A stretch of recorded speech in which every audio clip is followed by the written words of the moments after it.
No, welcome to This is Private Practice on a Friday afternoon. I just wanted to have a short one today because I can assure you my words are not working.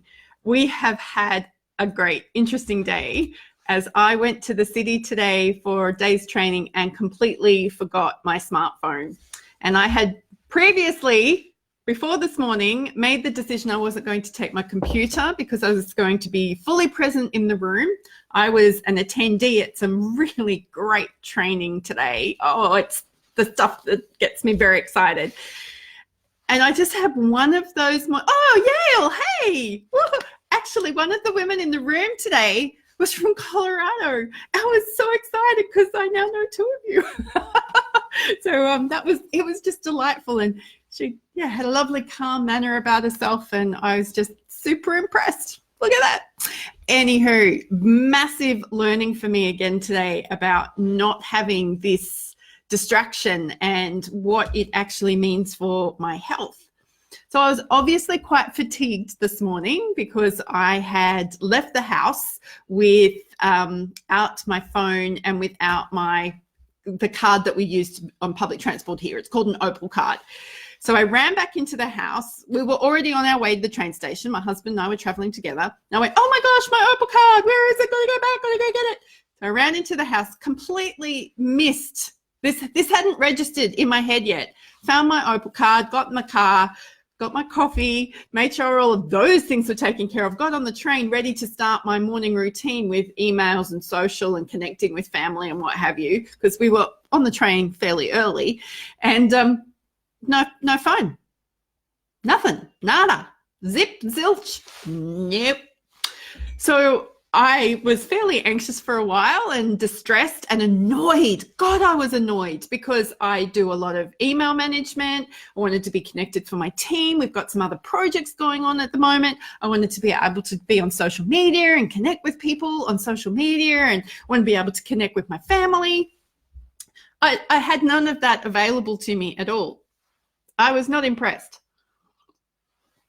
My husband actually took a photo of me in my not impressed face. It is on the internet and he has tagged me in it, so you can see what that looks like.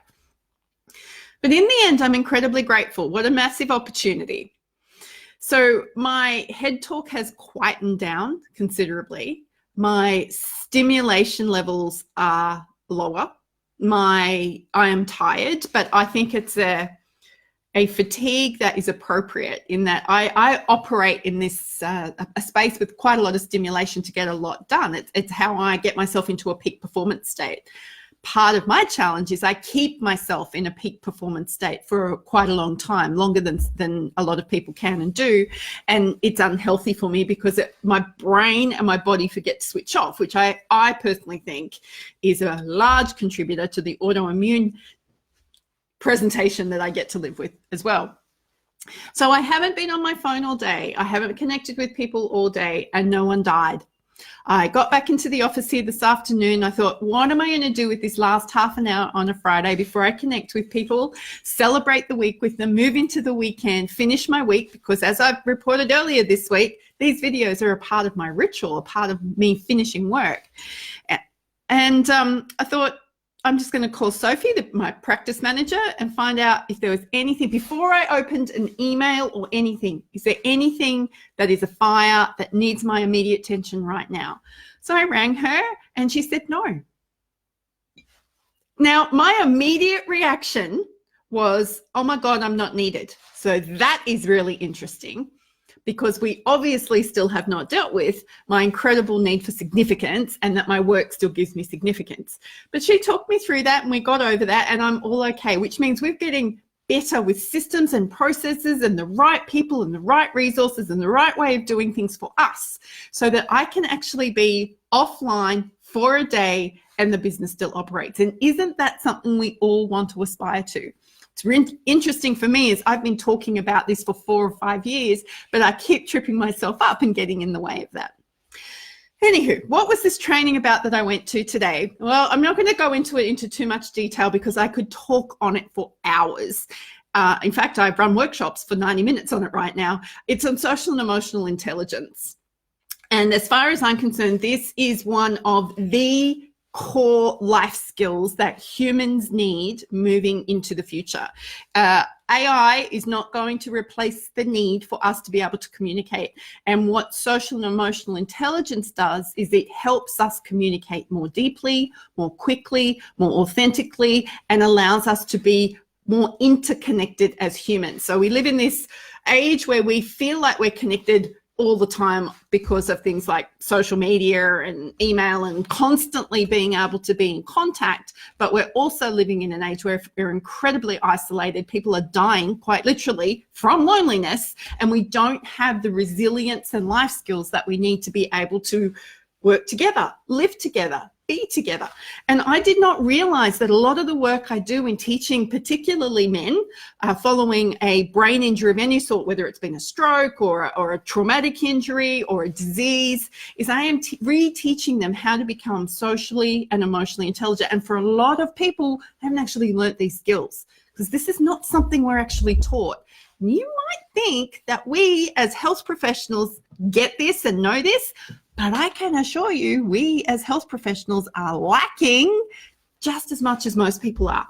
So I get very excited about social and emotional intelligence, and I'm incredibly grateful for the opportunities I have to run another workshop here in Penrith, specifically for men, because I was asked to run it for men. So that's where I was today. And as you can see, I get very excited about this stuff.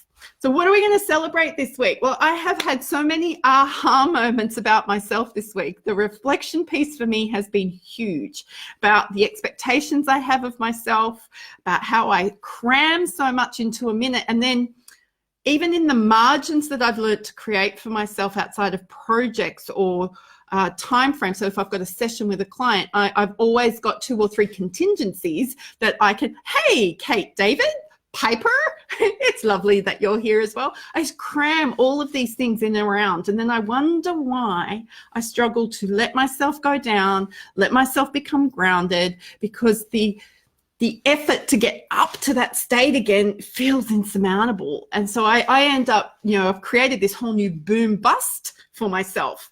I need to stop that. Kelsey Pope, hello. Kylie Worry. Go back on your long weekend. I hope you are enjoying your beachside spa accommodation with your puppy dog and your glass of wine. Don't we all want to be Kylie right now? So my aha moments for me this week have been quite huge, which is great. Seeing that I'm in the middle of this learning and development phase, getting ready to go away for 4 weeks, making sure that the business can operate well without me. And I did say it a couple of weeks ago where I said my expectation actually is that as I learn to do this for this period of time that I'm going away, my business is actually going to grow. And the more I learn about how I get in the way, the more I can see the potential for the growth of this business. And just being able to talk about who we are, who we serve, and how we serve today in a room full of people who didn't have a clue about rehabilitation or healthcare or anything like that. They're very much on the wellness side of the spectrum, not on the medical illness side of the spectrum. They were just like, oh my God, your stuff's amazing. What you do is amazing. I'm just sitting there going, it's just what we do. So learning to communicate this stuff and being able to help people understand how we make a significant difference in their lives. Oh my God, this is the stuff that you need to be able to articulate clearly without your acronyms, without your clinical speak. It just makes such a powerful, powerful impact in the world, and why I'm going to keep teaching 5 favorite people networking strategy, because we all need that. Kylie, what are you telling me about? Okay, good girl. I'm a good girl, Kylie, for relaxing and just keep learning. Actually, we need a meme about just keep learning, because Kylie actually identified for me yesterday, because I was explaining to her why I went to this training today, because I felt like I hadn't done any learning for myself all year. And she was like, Jo, you're learning every day. Every time you pick up a new client or you learn a new way to do something, you're talking about technology, you're talking about new programs, you're talking about new development in the business. You're always learning. Thank you, Kylie. That was a bit of a wake-up call for me yesterday. So as we move into the weekend, everybody, please make sure you hug the ones that you love. Make sure you let them know how important they are to you. And most of all, practice your own social and emotional intelligence by setting incredibly good boundaries on your own self-care. Until next week, go be your awesome self.